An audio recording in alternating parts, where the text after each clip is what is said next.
my topic is going to be the high performance implementation of high order finite element discretization. So I'm focusing on a particular topic of PDEs.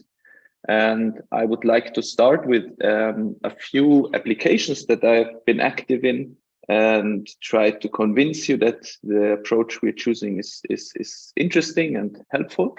So let me just give you 3 pictures here. That's from simulations that we've done in various areas. And on the left-hand side, you see a typical turbulent flow. And what you see here, or what probably is just noise on your screen on the left, is the very fine scale structure that we are having in this flow. And this means, of course, that we need high performance capabilities. This is a simulation which is run on a supercomputer.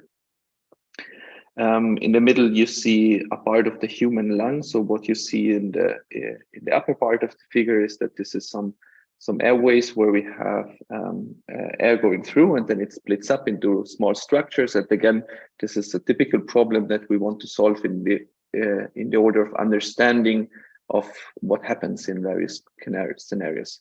And then on the right-hand side, I have a case of acoustics, which is some sound waves which propagate in kind of a building, and where we have been considering various optimizations as well.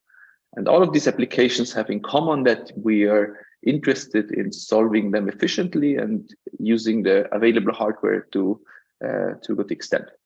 So I want just to have 2 slides here on the general outline and ideas here. So what I'm focusing on is the efficiency of the discretization. Of course, what we want to do is we want to lower the number of degrees of freedom, because we are solving kind of the problems which are on the edge of what you could do, even on supercomputers. So what we are aiming for is we want to have a high accuracy per unknown that we have in our method. And the second ingredient that we try to get into is that we have a method which should be applicable to general geometries. So we are solving possibly complicated features that we need to resolve with an unstructured mesh. And now, of course, the challenge, what I already said, is that we have high Reynolds number flows, which develop fine scale features. So we need to track them over long times. We need good dispersion properties because we want our methods to be resolving them well. And the solution to these demands can be seen as a high order finite element approximation as a suitable case. Because they are geometrically flexible, because we can use unstructured meshes and get high orders. We prefer hexahedral meshes because we have some optimizations for them. And the good thing about these kind of finite element type methods is that when we go to higher orders, we're adding unknowns inside of the element. So of course, this means that we are giving up some of the flexibility in the mesh because we're not having as many elements for the same number of unknowns, but we still have the ability to do unstructured meshes together. And the degrees that we typically look at is between 3 and 7, I say. It might be depending on various applications where we do. And I said before, we're looking at finite element type methods. We often look at discontinuous Galerkin methods because they have attractive properties in this dispersion properties, especially since every numerical method at the limit of what it can resolve, so very high oscillations. The discontinuous Galerkin method has the advantage that it dissipates the unresolved or the barely resolved scales. Whereas typically when you use a classical finite element methods, they might stay in your mesh, and then it's much more complicated to damp them out. So you need some stabilization, which is complicated. Anyway, I don't want to talk too much about stabilization. All I want to say is that we want to use good mathematical ingredients to get the stable scheme. So we want to use clever mathematics and still get reasonably high performance. And that is going to be the aim of my talk here. So this is the outline, what I'm going to talk about. I want to start with matrix-free methods and just showing how this can accelerate, or what we believe is a good approach of implementing finite element schemes. Then we are doing some later locality optimizations, and then adaptivity. So let me start with the first topic here. When you consider the profiling of a finite element solver implemented in the classical way, especially when you use a solver which was designed between 2000 and 2010, then you will probably find this, but at least in the mathematical community, complex iterative solvers because they are optimal complexity. They have preconditioners, maybe block preconditioners if you're solving a multiphysics or saddle point system. They will use some form of multigrid often because this is an optimal complexity solver. And when you look closer, then typically most of the time is spent in matrix vector products, traditional finite element solvers. And when you talk about unstructured meshes, which have adaptively refined regions, so we have parts of the mesh which are finer than others, then the traditional assumption has been that we use sparse matrices, and sparse matrices have the disadvantage of being very low arithmetic intensity in the sense that the number of floating point operations per byte that we load from main memory or from global memory is way below 1.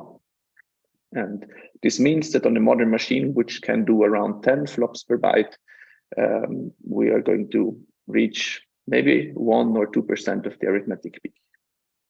And what I'm going to talk about now is we're working on changing the algorithm so that we can reduce this memory consumption, because it's difficult to tune the matrix vector product from the matrix. I mean, there have been approaches before, but the idea is that we want to replace the matrix by recomputing things on the fly. So it could be a little bit related to what many people know from finite differences. Of course, a finite difference method, you never build a sparse matrix for them, but you use a stencil to evaluate its action on the vectors. And this is something similar, but it's a bit more challenging in terms of the ingredients because we have finite element method underneath it. So just to summarize it, when you do finite element algorithms and you work with matrix-based algorithms, so the classical approach that I said before, we're looping through the mesh, assembling matrices into a global matrix. And then we have another section of our software where we call an iterative solver, for example, conjugate gradient or GMRS, where we apply the action of this matrix on a vector repeatedly. And maybe we build a preconditioner from this matrix, or maybe we have some other ways of building it in multigrid. There can be meshes, which we have around. And the point is that this has typically been considered necessary for unstructured meshes because people have not known how you would approach them in a good way. When you look at matrix-free algorithms instead, as I said, it's like the finite difference stencil. You want to apply the action on a vector within the iterative solver on the fly. An approach which has been around for around 20 years is that you assume some structuredness in the meshes and typically use low order, constant or slowly varying coefficients. Then you can, instead of having a single stencil like in finite differences, you can have a set of a few dozen stencils, and then you can optimize the finite element method similar to finite difference methods. This is something which has been done in the group by Ulrich Rüde, for example, and co-workers. And this is one way of doing it. We do a different way because we want to be more relaxed in terms of the meshes. And also because it's better for higher order to choose a different strategy. And what we're doing is we compute even more than a stencil would compute. We compute the integrals of the finite element method. And we, of course, target having variable coefficients, unstructured meshes, which have deformations and whatnot. Of course, it means that if we compute the integrals, we never see the matrix entries, not even as a stencil, but we never really see them because they can be the result of various operations coming together. And then this means that the preconditioners that we can select is much more limited, the preconditioner availability. So what you could do, for example, and what we do in practice is you can do matrix diagonals as an example, because this is just a single vector that you still need to compute. And this then allows you to do some form of multigrid.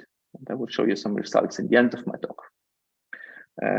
Just on the opposite side, what is something which is difficult, like doing incomplete factorizations or Gauss-Seidel type relaxations, it's not feasible because we would need an auxiliary matrix to build these operators. That, of course, means that we don't gain any performance because then we are back on doing substitutions on this auxiliary matrix, which again is limited by the memory bandwidth. So this is something we wanted to avoid. How do you do it now? If you look at how you set up finite element problems, I told you before here on the left-hand side here on my slide, I have this version where we show how a matrix-based algorithm is working. So we typically assemble a matrix where we do a summation over all elements and have a local matrix A. And we then multiply by this assembled matrix or global matrix in another part of our code. So we have this two-stage algorithm, whereas when you do matrix-free algorithms, now this is a typo here, so it'd be A matrix here and G here, then we have a loop over the elements whenever we apply the operator. So this is something which is the fundamental difference. It of course means that when we are looking at the code structure, then we have the assembly routines of the finite element solver inside of the iterative solver. So we need some adapted software infrastructure. And when you think about the evaluation, how do you proceed? Well, typically you just say, well, I make a summation of unstructured entries somewhere in our vectors. We typically say, well, we say set the vector to 0 in the beginning. Then we loop through our mesh elements, and then we apply this operation locally. So we apply the local operator. So GE times U is the first step. We get the local solution vector on the element. We apply the local operation. So the local matrix AE times UE. But again, we don't build the local matrix A, but we just say that this is again the action of some additional operators G, or D and S. And then we sum the results into the global vector. So this is our general approach. And now I want to talk about the opportunities. Why am I proposing this? I just want to summarize what I said before. When we look at the sparse matrix in double precision with general indices, we need to assume that we have 12 bytes per non-zero entry in the matrix. Of course, this can be compressed in some applications, especially if you have the structure like in the higher order finite elements, but not very much. You don't gain much. And then, well, we have some additional memory consumption for the entries. And then what we end up with is that we are going to have a few numbers of entries here. And when you look at the memory consumption, is that, well, it increases when you go to higher order basis functions. This is clear because we have more coupling between the unknowns. So this is something that we need to keep in mind. And the whole intent of the matrix-free algorithm was that we need to go away from this coupling. And you see that it has a fundamentally different behavior in the memory consumption per unknown. So this is DOF, degree of freedom unknown. It is more or less constant. It actually is even a bit lower for higher degrees than it is for lower degrees. It depends on the way how you implement it. And what you see here is a red band here, not a single line, because there's different options how you can represent the geometry. You can pre-compute something of the metric terms that you have in a finite element method, or you can maybe compress them, or you can recompute these operations and so on. So that's why we have a band here. And as I said, we reduced the memory consumption quite a lot. So this is a factor of 10 already for degree 3 or 4. And this is quite a lot. And the other thing is, of course, it's not just the memory transfer, which is a bottleneck on a modern machine. Of course, it's also the arithmetic work that we need to do. And what I'm trying to convince you with the second part of the figure on the lower right here is that we actually don't do that many more operations. Of course, when you look at the linear finite element method here, it is around 50 operations because we have around 20, 25 unknowns per matrix row. So this is, of course, much lower than every matrix-free algorithm that we can build in terms of integrals that we do on the fly. But what you see is that, again, you see a band here, depending on what you recompute and what you load. But you see that it's still actually going below the sparse matrix at some point. And this is something which is maybe surprising. This was surprising to me when I first learned about that maybe 12 or 13 years ago. And the reason for that is that when you do matrix-free computations where you have these local matrices, B and S and so on, then you can actually use the structure in the matrices to reduce the operation count below what a sparse matrix can do, because essentially the variable coefficients have destroyed the structure. And this is something we can do. However, of course, we need to see the other way. When you do lower order finite elements like second order polynomials, for example, p equal to 2 here, then we're still doing more operations with a matrix-free algorithm. And this is something we do. And the last thing I want to highlight here is that when you look at the operation count, it actually, these matrix-free algorithms with integrals that I'm using, they are actually doing more operations per unknown for low order shape functions than for higher ones. You see that the line goes down here. This is something which is related to the fact that the integrals are always computed element by element. And the higher I make my degree, the more elements are sitting inside of one element. And they can just compensate or aggregate various operations at once. So this is the fact that we have more unknowns inside of the elements that we go down. Actually, we should expect a very small increase in the work per unknown, because of course higher order at some point the interpolation is doing more work. It should collapse to the line when you do higher order finite difference stencils at some point. So the lower part here should be around the finite difference stencil at some point. Okay, so this is the arithmetic work and the memory access that we do. Now let us look at how it turns out in practice. We have the hope that we are reducing the memory access, that we might improve performance. The question is, does it happen in reality? And this is what I want to show you on the next slide here. So this is a comparison here. I compare matrix-free against the matrix-based method. Now always matrix-based in terms of storing a sparse matrix, both with indices and the values. So we don't assume compressions or stencils there. And you see that the yellow line here with the crosses, this is the sparse matrix, now listed as a throughput here. So now I try to be kind of making a plot here where the higher up in the plot I am, the better it is. And here I have three variants of a matrix-free implementation. I have a blue line, a red line, and a green line. And these three lines here are depending if I have an affine mesh. So affine mesh just means it is structured and it has constant deformation terms here. I get a pretty high performance. Now, if I have curved meshes where I need to do variable coefficients, now this is somehow this spread of the operations that you've seen before. And what you see, well, this is now a different order of magnitude. Let us just look a bit closer what we see here. Well, we see that the throughput is this billion unknowns per second. So this is somehow related to how much data you access from the vectors. So the blue line, for example, here essentially just reads from the input vector and writes into the output vector. The problem sizes here are around 50 to 100 million of unknowns. So it's big enough so that we don't sit into caches. This is a CPU system. We don't utilize the caches. We use all 48 cores of this Intel CPU from the SuperMOOC machine. And we see that, okay, well, we have this big difference in the throughput. Let me just list two numbers. I want to show you two data points with arrows here. You see the first one, this vertical line here, where I say this is a 10 times improvement when we go to polynomial degree 3 and compare the sparse matrix with polynomials of degree 3 to the matrix-free algorithm on a deformed mesh. So even the more complicated case, we still gain a factor of 10.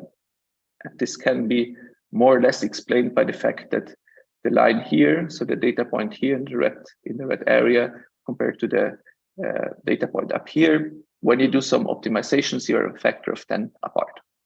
It's not really the upper part here in this figure on the upper right. It's somewhere in the middle because I've done some optimizations, but you see that there is this factor of 10 of improvement for this intermediate polynomial degree. The other thing is that matrix-free algorithms, when you go between polynomial degree 1 with a sparse matrix and polynomial degree 4 with the matrix-free algorithm, you gain more than a factor of 3 in throughput. So this is, again, this astonishing numbers when you're coming from the world of having the matrices. This is something, it's just a format. I say that they are not the right format for doing finite element computations with some structure. Should do some matrix-free variant. Even the stencils that other groups are doing are much better than this matrices. Okay, now let us try to explain a bit better what is the performance and why did we get this. And for this, I would like to have a very simple model for explaining it. I told you for the sparse matrix, I assume I access 12 bytes per double precision entry of the matrix.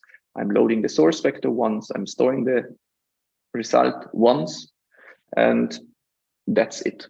I assume that I don't make any cache misses when I access several times into the source vector, which of course I cannot achieve completely. And when you look at the balance, it's around 0.16 floating point operations per byte. So it's the classical result here. 12 divided by, or 2 floating point operations divided by 12. plus a little more, because of course we have the vectors. For the matrix-free algorithm, it's, again, I assume an optimal case.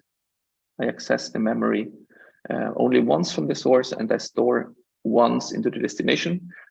Here, for continuous finite elements that I'm looking at first, I need to actually load and store the result, because I'm writing into the result several times. So I have to pay this the read for ownership transfer as well, because I'm adding into the elements. So we need to load and store them. So this is something which is not as good as you could do for a sparse matrix. And the arithmetic operations that we're looking at, it's somewhere between 120 and 250. I have a table where I can look them up. It does not matter what exactly the number is, because it depends on the polynomial degree. But when you make the math here of the access to the vector, so it's 24 bytes that I access per unknown, and then I have between 120 and 250 operations per unknown. That would give me a balance of somewhere between 6, 7, 8 floating point operations per byte. Now, I can get lower than this, because if I have deformed geometries, I also store some part of the geometry which increase the memory access. So this is something important. What is important is that the big data structure that I have in the matrix-free algorithm, which is the vectors and maybe the metric terms, they can reuse the data from neighboring elements. So I have cache locality, which the sparse matrix does not have to the same extent, because the sparse matrix, of course, it has the vectors where it accesses several times, but then it has the big matrix, which I only use once. And then I make the product, and then I need to load it again because it's too big for the cache. If we look at DG methods, of course, we can look at how do they access the data, how do they access into the neighbors. Now I'm going from this specific case of having a classical DG discretization, so discontinuous Galerkin, where I have separate unknowns in every element. This has the advantage that I can load all the entries of a single element at once, and then I process them, and then I write them back once. So for this case, I can do the read for ownership optimization, because I only write once. I don't need to accumulate results from different elements over and over again, which I need to do for continuous elements, because they have shared unknowns between elements. So this is one of these advantages here. And when you look at the access of an element, so I highlighted one element here on the graphs on the right, and you see that I kind of look very similar to what a finite difference stencil is doing. Finite difference stencil accesses or writes to the central part, and then it accesses the 4 neighbors around it in 2D. And in 3D, it would be the 6 neighbors around it. And it's similar here in DG. The only difference is that it's not a single unknown that you access from the surrounding, but it's a full block of unknowns on the element. So it's all elements at once. So all the circles here in this figure, they're representing the unknowns. You sit here and you see that they're accessing this whole set. And in DG methods, the traditional DG methods are the ones on the upper part here. And the upper block here is showing some generic access, which people call a compact access to the unknowns, in the sense that it's only one neighbor. But I personally don't think this is a good way of doing the DG methods. You should use a basis where you actually can do it even more narrow, because what you need from the neighbors is actually not the full set of unknowns, but you only need the neighbors to compute a surface integral at the boundary. So essentially you only need to compute something here between the 2 elements. So they exchange some information. It doesn't really matter what they are doing precisely, but you can then say, okay, I can play tricks in mathematics and say, I actually only need the values and the first derivatives of these basis functions to compute these integrals. So you can use a basis which have only the values and the first derivative at the interface non-zero.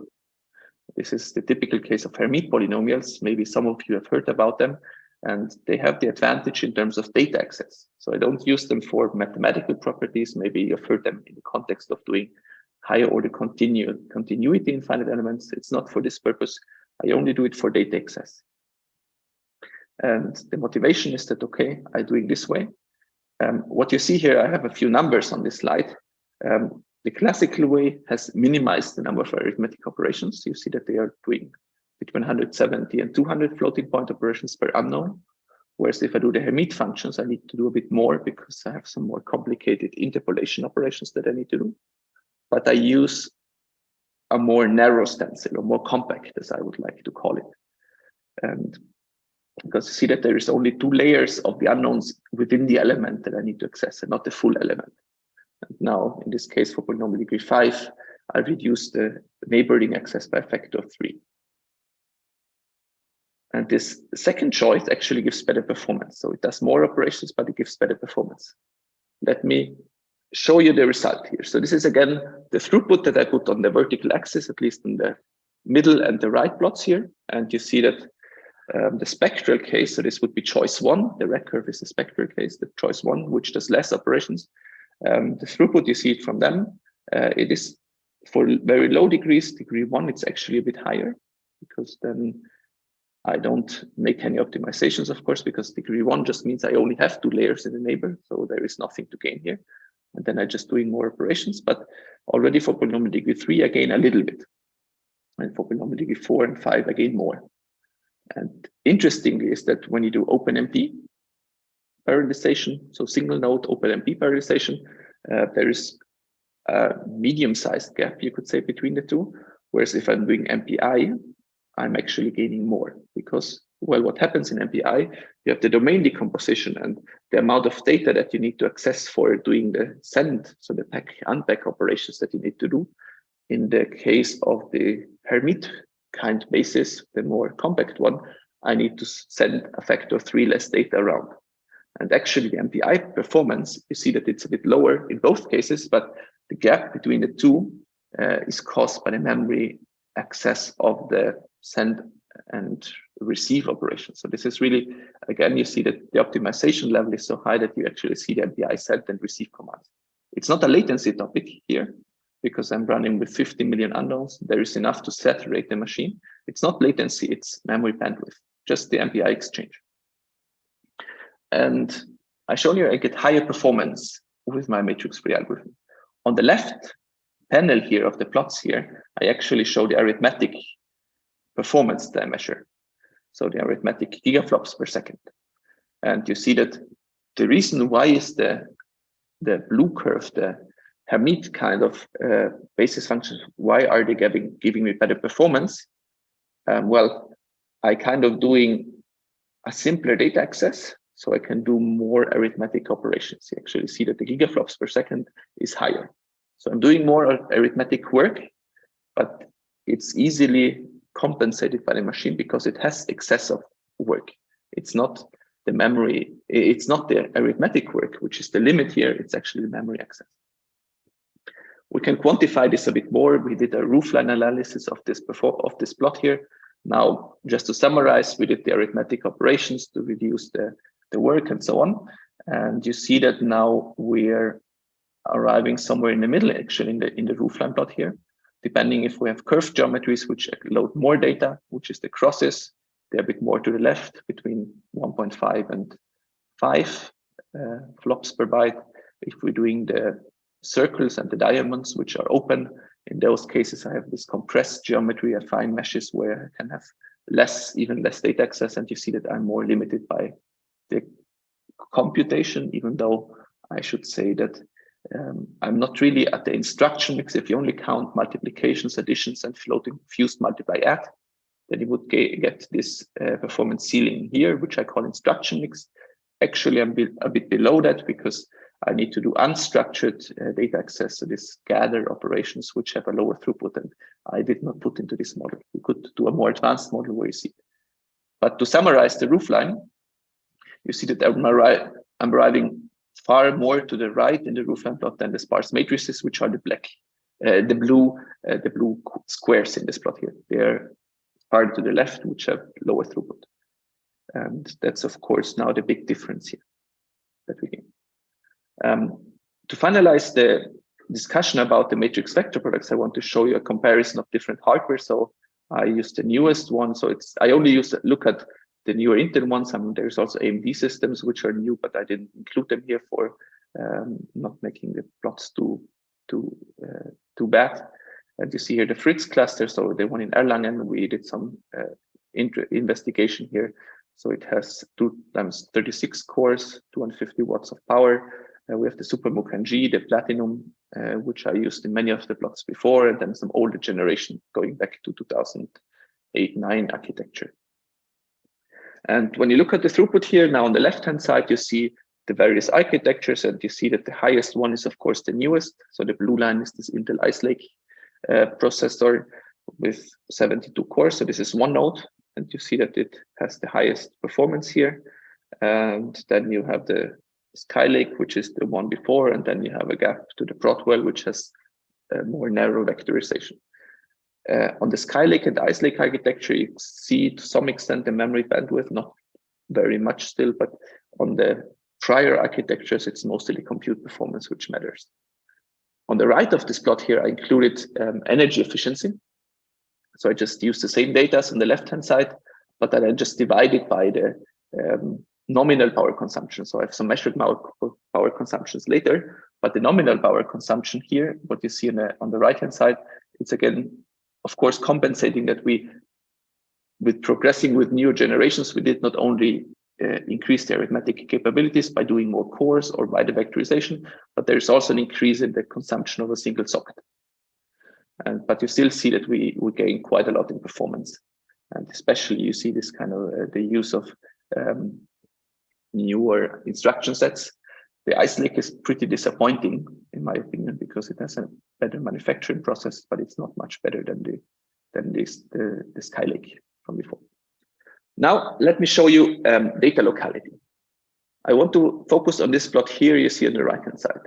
Now, I show the timing per unknown. So now I flip the scales for a second because I want to break down the timings. This is a benchmark that I've developed together with colleagues in the United States in the US Exascale project, where we say, well, we actually don't want to do matrix vector products alone. We always want to do them in a context.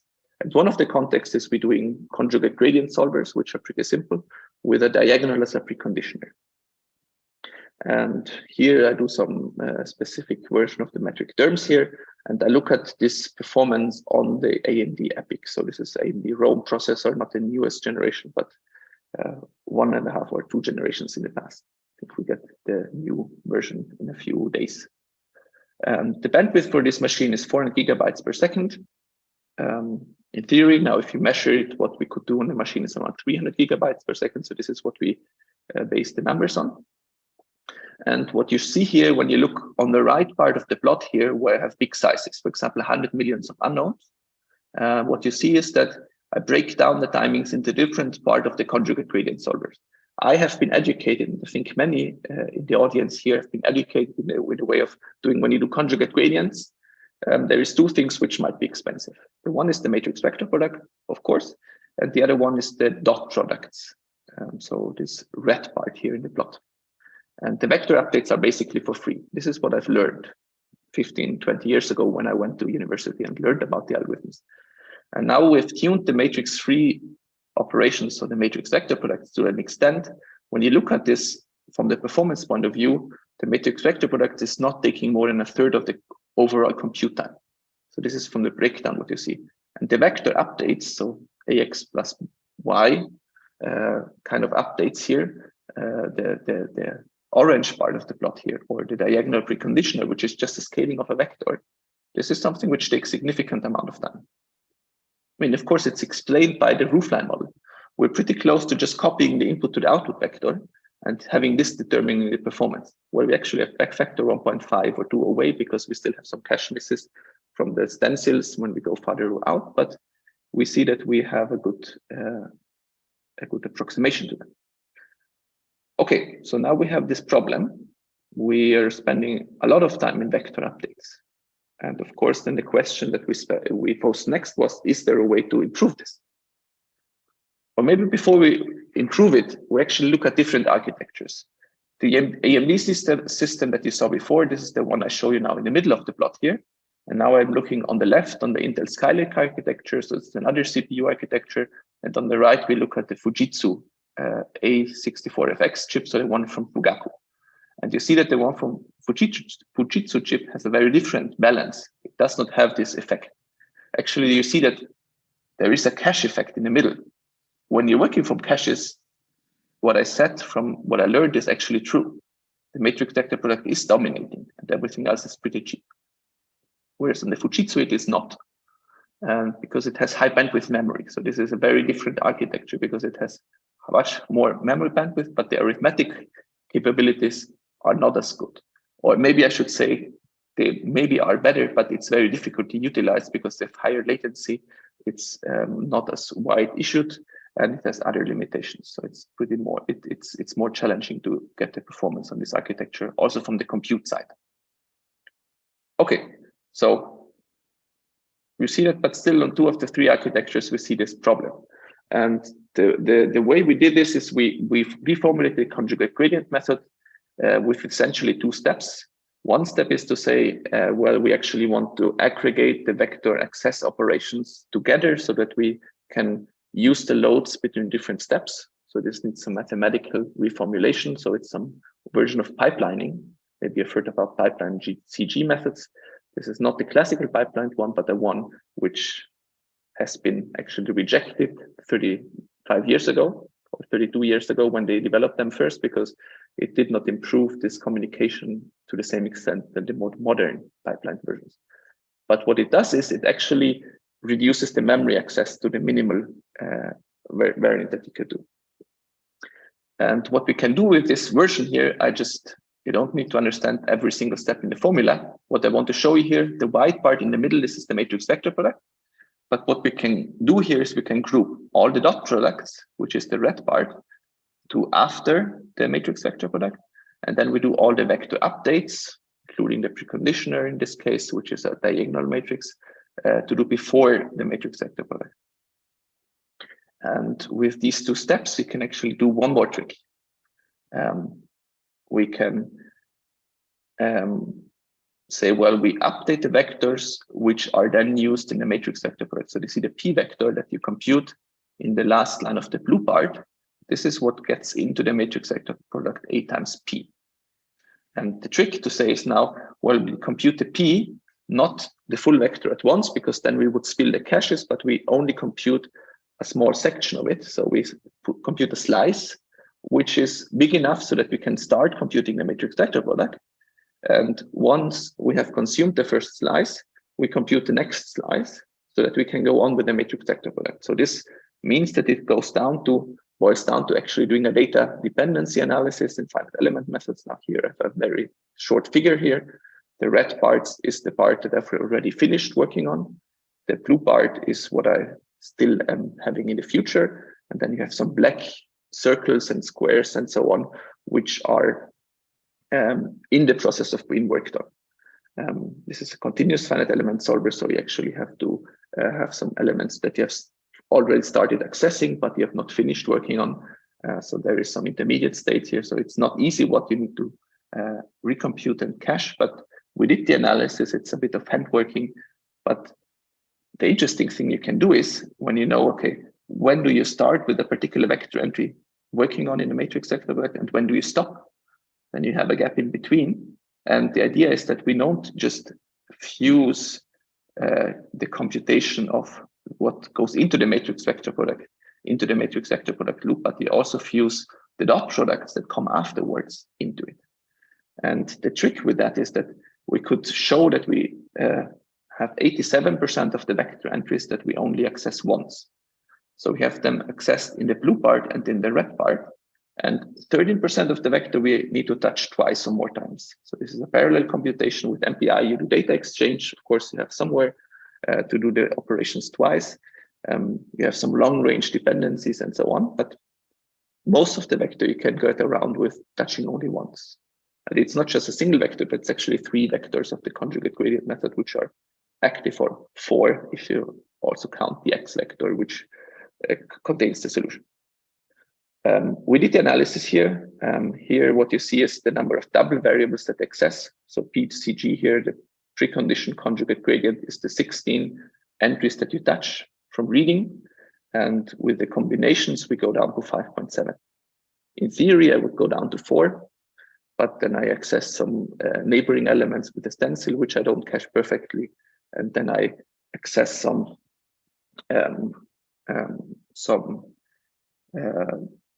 MPI ghost exchange and so on when I need to touch them twice.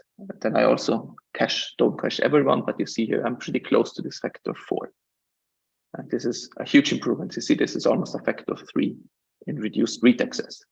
When you look at the write access, you're actually only improving it by 1.5 double variables per unknown. The reason why you have 1.5 is that, well, I'm aggregating one of the updates, but then you're saying I'm updating the X vector, which contains the solution every other iteration. So I'm doing redundant computations again to reduce the write operations to the memory. And taken together, of course, I can improve performance. So to summarize this idea of this conjugate gradient algorithm, you could ask, why don't I do wavefront blocking or diamond blocking or the various variants that have been around in finite differences?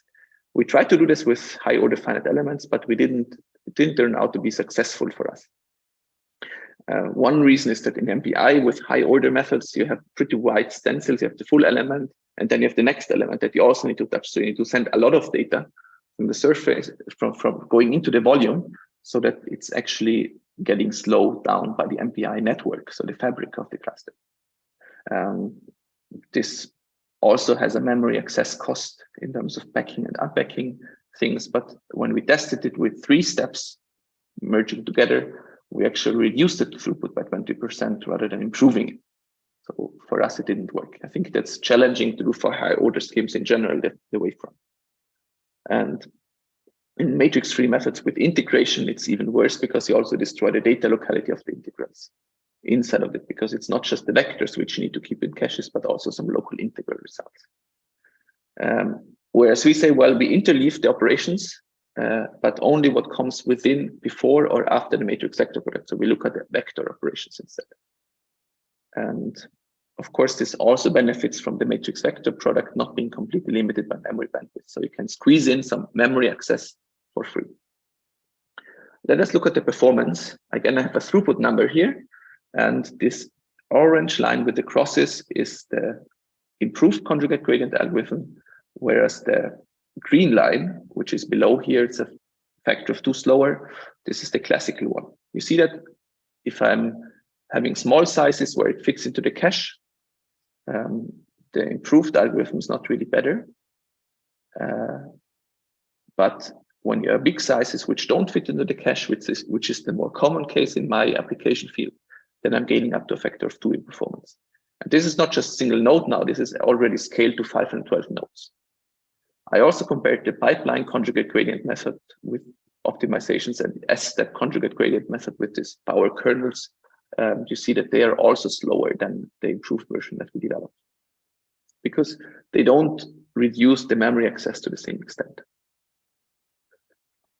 Finally, we did the comparison here. You see some dashed lines, which are the ones down here, and the solid lines, which are up here. And you see that when I go to the solid lines, I gain in performance a factor of 2.5 or so. This is the AMD system here. It works for different polynomial degrees. The very low polynomial degrees, the red curve here is linear polynomials, and the blue one is the cubic polynomials. They're not as far up above, whereas polynomial degree 5, 7, and 9, they're very high in throughput. You still see a cache effect on this in this figure, because this is a single node. If I would go to multiple nodes, I would also lose quite a lot of the performance here, because I pay this cache effects where you gain performance from being into caches. This is not something you run in practice, because this is where you have the latency of the network, the MPI fabric. We also did the comparison to GPUs. Now this is the comparison where we have the AMD system, the light red line here. We have the blue line, which is the Intel Skylake architecture, and we have the green line, which is an NVIDIA GPU. And on GPUs, you cannot use this improved algorithm to overlap the computations from the elements and the vector update. So we couldn't get the data locality on the GPU.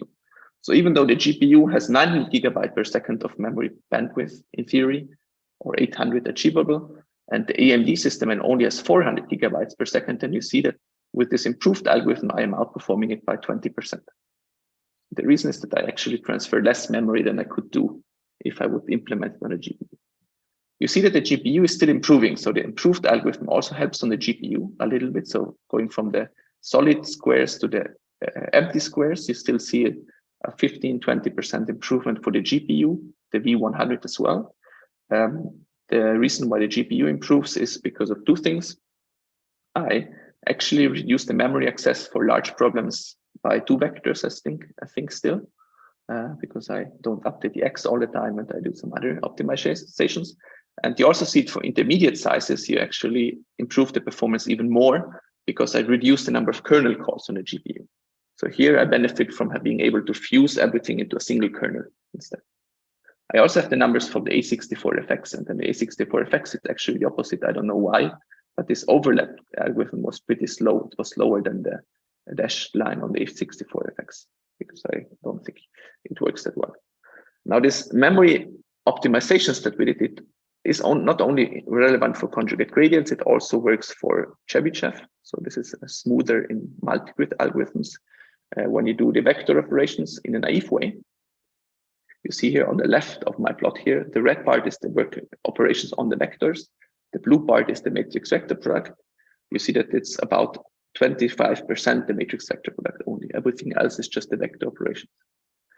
You can fuse the vector operations together in a single block in Chebyshev because it is pretty nice structured, but you still lose performance compared to fusing the vector updates into the matrix vector product. You see that I gain approximately a factor of 2. Not as much as I gain on the conjugate gradient algorithm, but I also gain. And this also helps in the efficiency, power efficiency. On the left-hand side, you see when you're doing the power efficiency with splitting the vector operations from the matrix vector product, you see that they are much closer together, the architectures, than when I embed them into the matrix vector product. Then the new architectures like the Ice Lake or Skylake architectures, they're ahead of the older architectures. Of the old architectures, they're not even that. Now, I think we are running out of time. I just want to quickly show you a few more things where we did performance analysis. One is adaptive meshes. So I have a finer mesh element on some parts of the domain than on the other part of the domain. For implementing this efficiently, we worked recently on a algorithm which first encodes which refinement strategy are we using. Then we're doing some optimized arithmetic work. So essentially it's some summations between the horizontal lines and the vertical lines, what you see here by the arrows here. And we doing these operations here. And what we gain is that the red line is now the one with an adaptive mesh. Now this is throughput listed over the different polynomial degrees for a particular case. The orange line is without hanging nodes, so a regular, structured, uniformly refined mesh. Of course, we cannot meet that mesh, but we can get to 10–20% of the throughput. Whereas the old algorithm, which was more naive, more inspired by sparse matrices, was a factor of 2 slower. So this is just some arithmetic operations that we optimized in our case, and we implemented it here. When we go to different kinds of meshes, they're getting even better. And this is something we also optimized in parallel here. Now, this is again, of course, doing hanging nodes. They often localize to some parts of the computational domain. And then it means that we need to actually load balance because we're 20% slower on the hanging nodes. We can gain performance when we doing the load balancing. We also applied these methods to multi-bit. Now I just quickly summarized the results here. So we did scaling on very large sizes up to 2 billion unknowns. And you see that we get optimal scaling for various problem sizes. And at some point you level off, of course, in multi-bit because you have the communication cost. It doesn't, the matrix-free algorithm is a node level optimization. It doesn't free you from the communication bottlenecks that we have in solvers. But we get quite good performance here. We also applied them to complicated meshes with adaptivity and so on. So all the ingredients that I've shown you, we've taken together to implement them here. And maybe just a final data point here, when you do multi-grid solvers with matrix-free methods, the full solution process of doing a multi-grid solution, this is the red line for an Intel CPU, the blue line is the Xeon Phi. Now, this is a few years old. The green line is a GPU. GPU is the best architecture in terms of throughput. But when you look at the matrix vector product with a sparse matrix, so just the matrix vector product with a sparse matrix doing once is slower than the full solution process solving the discretization to discretization precision I gain in performance. So this is the funny thing. Matrix-free methods are so much faster that they can actually solve the full system more quickly than they can do one matrix vector product. And this is what I want to stop with.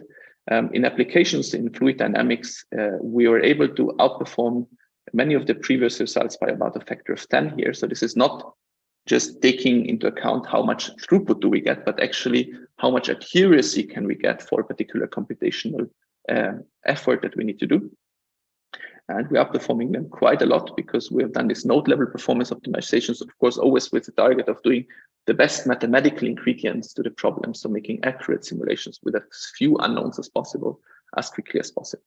I think it really shows up in this figure where the red line is our solver, which is consistently below in the lower left bar. This is where you want to be in these figures, where you have the accuracy on the y-axis and the computational cost on the x-axis. This is pretty impressive in our opinion. So this is good news here. And this is what I want to stop with. I hope I've given you some insight into matrix-free algorithms and multigrid. And we are reaching not as high peak performances anymore on the most recent CPUs. It's around 20 to 30% of the arithmetic peak, but it's essentially the memory bandwidth that we see again. Thank you very much. Thanks a lot, Martin, for this very interesting talk. All right, are there any questions? So for certain problems where you have strongly varying coefficients, there's often this discussion about, does higher order finite element discretizations really yield such a good effect? Like if your solution is not smooth in the first place, you need to go back to, or you have no gain from going to order 4 or whatever elements. And this is what we quite often discuss. So it would be great to hear your comment on that. Yes, I also asked myself this question. This is a very good one. My answer to it is the following. Let me go to one of the figures here. Let me show here. Where are we? So my answer to this is the following. It depends, of course, on what application you're targeting and so on. But what we have seen in many applications is that you don't gain in terms of the number of unknowns. You don't gain in the asymptotic convergence rates. This is one of the typical criticisms when you have discontinuities in the solution and so on. You don't gain in the convergence rates. But one experience that we made this in many applications is that still the number of unknowns, of course, are still more or less similar. So when I go from polynomial degree 1 to polynomial degree 4, I can use a 4 times coarser mesh, but I can then in the end up with the same number of unknowns to get similar accuracy. And then this figure here tells you, well, polynomial degree 4, or maybe this is not having the full set of degrees here. This is giving you the full degrees here. You see that polynomial degree 4 has a similar throughput in terms of unknowns per second than degree 1. So you could say that, well, degree 4, it does not perform worse than the degree 1 in terms of unknowns per second. And if I can use similar numbers of unknowns, well, it's not better than the lower one, but it's also not worse. And then the argument that I have is that in practice, you often have the case that it's actually just on a few surfaces in your computational domain that you have the discontinuities. It's not everywhere, but it's only in some parts of the computational domain. And if it's only in some parts of the computational domain, then you gain from the high order everywhere else. So if you're able to combine this with spatial adaptivity, then you can gain. So you see that you really need the ingredients coming together to utilize this. All right, thanks a lot. You're welcome. In terms of performance metric, you once used for few slides density of freedoms times CG iterations divided by nodes and seconds. Yes. But in one slide you have compared different algorithms. That is actually not a good idea to use that performance metric, because these different algorithms may have different convergence rates, because in this performance metric you assume that you have same convergence rate. I refer to the picture where you compare PCG with S-step methods. There, I think it's not the right one because you may have different convergence rates, which is not reflected by that performance metric. You're right. You mean this figure here, right? Yeah. Yes, yes. Well, I mean this is one of them, but you're right. This is a different convergence rates that you can get. Yes, but here it does not matter very much. I mean, this is a simple preconditioner. We only have the diagonal one and so on. So you could argue that here it is similar, but of course, in the end, we're not interested in this performance. So it's just a step on our way, because in the end, you want to have accuracy over computational effort at some point. So I completely agree with you. I'm just saying that here we actually looked into, we normalized it to the sense that saying, okay, they're plus minus 2 iterations. Okay, so out they of have 50, so it the does same not convergence behavior. Yes, in this case, yes. But actually, the thing is, when you do this S-step method, for example, the red curve, if anything, then the S-step method does more iteration than the classical one. So it actually gives up a little bit on the work. So if anything, then the red curve needs to go down a little bit, not up. Okay. We're already beating it now with normalizing with iteration. But I completely agree with you. I mean, this is something to consider. But with S-step method, you have the opportunity to do also temporal blocking. Does that further help? Because you this is something we tried for the high order methods. It does not help. No, because as you now also approach the 85% of memory bandwidth utilization. Yes, I agree. I mean, that's what we tried. I mean, this is what I mentioned somewhere. I think it is here. We actually tried to do the wavefront kind of blocking also with high order finite elements, but it turned out that we actually are slower than doing 3 times the matrix vector product one after the other, because it's just the data dependency regions that are growing too much. So we tried it, but then it's maybe with 2 steps you could maybe gain a little bit, but with 3 steps already you lose again because it's too large, the dependency region.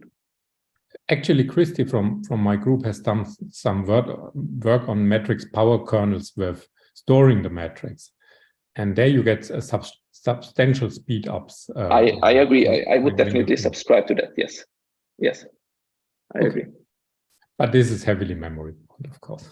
Yes, of course, which is not the case. I mean, we tried to get around it, so we're recomputing things. So it's maybe something. It's not the optimal way in this case. Yes.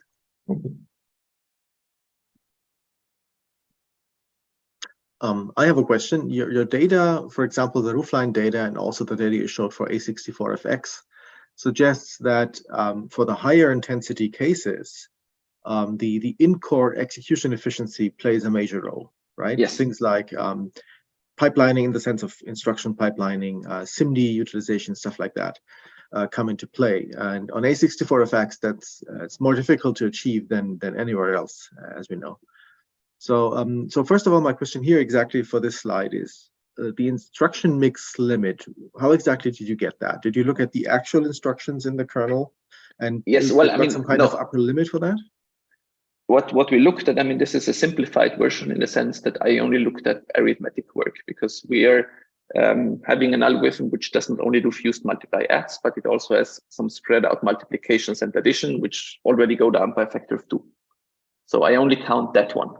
I don't count I mean, we have some indirect addressing steps, so gather operations where you need to use much slower load operations. So I'm always assuming that, I mean, in the instruction mix, I'm assuming that the loads are for free, or that you can always squeeze them into the 4-wide issue or whatever the Intel CPUs give you. That's something, of course, if you do the A64FX, we would need to model that as well. We need to look at what are the load operations, for example, and what are the unstructured load operations, loops, driving instructions, and so on. Because that's, as far as I've seen, this is some of the limits that we have there. On Intel CPUs, I mean, it unrolls the loops nicely, and then I kind of essentially spend 80% of the time in either fused multiply adds and additions. So there I can pretty confidently say that this is doing well, but on the A64FX, it's not. And also the compiler is not generating as good code in terms of vectorization than it does on the Intel architectures. But you are using high-level code. You're not utilizing, for example, SIMD intrinsics. We do use intrinsics, yes. Okay. But we're using high-level code, but we have some wrapper class so that we can target different architectures with the same code base. So we essentially just have the wrappers from the intrinsics, which are essentially just overloading the plus, minus times of operations, for example, or then maybe some load and I don't know, SIMD load and so on. But those we overload and then we go to high-level code. But so it's a mix somewhere because it still needs the compiler to do the right thing from these operations. But essentially, it does boil down to the intrinsic operations. Yes. Okay. Just out of curiosity, because you mentioned it, where did you learn, or who told you that dot products are so expensive compared to vector-vector or DAXP operations? Because that's something that, yeah, okay. The thing is, I've been to some linear algebra schools, so kind of just coming from the traditional, like some list of the school, like there is the Dutch school from Gisels, or however you pronounce the name, from the linear algebra guys, where I had some of the teachers in my PhD education, which are saying, okay, well, we have this bottleneck of the communication and the dot products from the all reduced that you should be aware of. Now, coming from talking to you, I guess you have been much earlier on kind of realizing kind of there is a bandwidth limit maybe for the dot products if you do it in a naive way. There is also the kind of the data dependency. If you just add into the same variable all the time, you also have latency issues. I mean, that's not something that my education has covered, but I still think it's interesting, even though if you go to conferences, there is always sessions about kind of communication hiding algorithm. And I mean, to some extent, I agree with the communication hiding, but in many cases, my experience has been that it's actually the bandwidth, which is also quite important and has been overlooked by some people at least.